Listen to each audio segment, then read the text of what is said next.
Money matters greatly. They say legend. What's up, dude? Four things you've already mentioned are absolutely needed for price appreciation.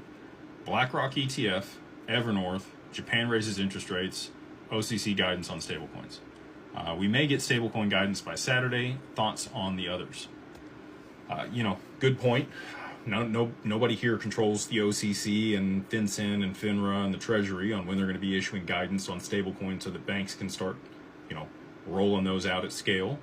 But they did say they were rushing to get that done by Saturday, which is interesting to me that they would be rushing. I feel like they probably have had it ready for a while. The comment periods ended literally months ago. But here we are down to the day. And I think it's very timely when they're doing it. I think we are on the precipice of things unwinding here with where everything sits. And if we do have something tomorrow or over the weekend that pushes oil, it'll be the straw that breaks the camel's back. So, do we see Evernorth and BlackRock this month? So the legislation in Japan was interesting. I don't know if you guys caught this or not, but they passed a crypto bill that moved capital gains tax down to 20% on crypto, and they made it where they can launch ETFs in Japan. Up to this point, their stock market has not had ETFs on it, but the legislation they just passed now allows for that. So it wouldn't surprise me to see SBI launch an XRP ETF there in Japan. I don't know how long that's going to take.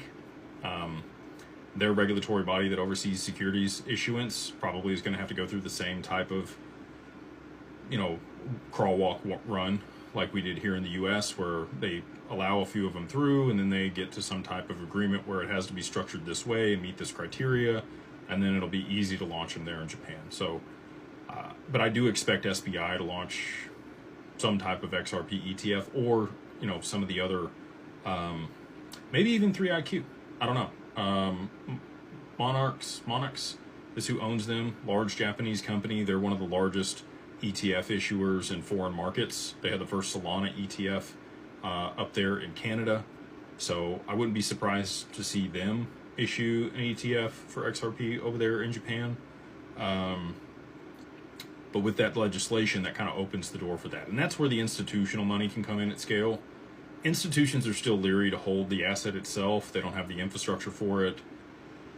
It's still ambiguous to them, and so to have an allocation to an ETF that has a QSIP, if it's domestic on our stock exchange, or a securities identity listed on another stock exchange that represents